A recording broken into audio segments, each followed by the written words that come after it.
The special report that we planned to bring you tonight was about domestic politics, the battle among the Democrats.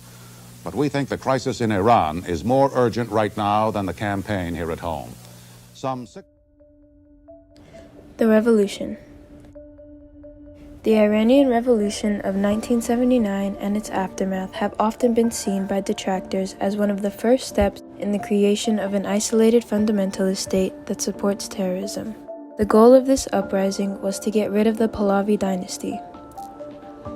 The Pahlavi dynasty only had two kings, Reza Shah and Mohammad Reza Shah, and lasted from 1925 all the way through 1979. After World War I and the discovery of oil in the Middle East, European rivalries really heated up. The British had established the Anglo-Iranian Oil Company, most commonly known as BP. The British had also helped to engineer a change in dynasty by supporting military commander Reza Khan in a coup in February of 1921. Reza Khan, later becoming Reza Shah, had then attempted to turn Persia, which was renamed Iran in 1935, into a modern secular Western-style state. Many history books state that the British and CIA engineered a coup to remove former Prime Minister Mossadegh from office. Although it is plausible, this has never been proven. Mossadegh ended up quitting and fleeing Iran after demonstrations were planned against him. Flashing forward to 1975, the Shah is resurging. The huge rounds of censorship, arrests, and torture of political prisoners signaled that autocracy was going to stay in Iran. Before these events in 1975, between 1962 and 1975, Iran saw huge improvements by most of the economic and social measures. At the beginning of the Iranian Revolution of 1979, there was a pretty typical uprising by unsatisfied Iranians to overthrow the government they perceived as corrupt or unresponsive to their needs. The earliest demonstrations began after an Iranian newspaper published an article about the former supreme leader of Iran, Khomeini. The protests started out small, however, after the police and special forces got involved, firing at the protesters and killing a few of them, the crowds grew. This pattern would continue until the Shah would eventually end up in the United States. شما ملت ایران علیه ظلم و فساد به پا خاستید. انقلاب ملت ایران نمیتواند مورد تایید من. The Shah.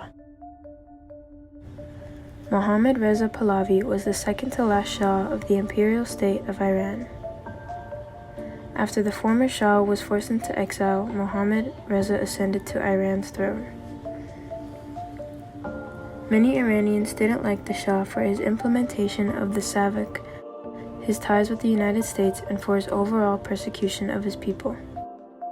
He would be put into power on September 16, 1941, remaining in power until he was overthrown on February 11, 1979, during the Iranian Revolution. After being overthrown, the Shah left the country, traveling to Egypt, Morocco, the Bahamas, and Mexico before entering the United States on October 22, 1979, seeking medical treatment for lymphatic cancer. 2 weeks later, enraged Iranian students and militants seized the U.S. Embassy in Tehran, taking more than 50 Americans hostage. Here in Iran, at the beginning of another week, students holding 50 hostages at the American Embassy still give no sign of allowing an independent appraisal of their condition. The crisis. On November 4, 1979, the Iranian Revolution took an unexpected turn. The U.S. Embassy was being stormed by Iranian students who held 66 personnel and diplomats hostage. The students' actions were an immediate response to the U.S. decision to allow Iran's deposed Shah to come to the United States for treatment. Iranians demanded the U.S. hand over their deposed Shah, who was despised for his relationship with the Americans. They insisted he be tried for crimes he committed while he was in power. After a period of time, a total of 14 hostages were released, but 52 hostages remained in the embassy compound for 444 days. The U.S. president at the time, Jimmy Carter, failed to resolve the crisis. He tried economic sanctions, negotiations, and even military interventions, but nothing worked. The American public grew impatient for a resolution. Carter paid the price. His failures to resolve the hostage crisis cost him the presidency. He lost the presidential election in 1980 to Ronald Reagan. On January 20th, 1981, two major events occurred. That was the day that President Ronald Reagan was inaugurated, and also the day that the rest of the 52 American hostages were released. Jimmy Carter. President Jimmy Carter committed himself to the safe return of the hostages while protecting America's interest and prestige. He pursued a policy of restraint that put a higher value on the lives of the hostages than on American retaliatory power or protecting his own political future. However, many Americans disagreed with the way President Carter handled the situation, which eventually led to his loss of the following presidential election to Ronald Reagan. The government of Iran must recognize the gravity of the situation which it has itself created and the grave consequences which will result if harm comes to any of the hostages. Consequences. Immediately following the onset of the crisis, President Jimmy Carter sought options to pressure Tehran. Since the Iran hostage crisis, the U.S. had applied various economic, trade, and military sanctions against Iran. Executive Order 12170 froze about $8.1 billion in Iran assets, including bank deposits, gold, and other properties. It also imposed a trade embargo.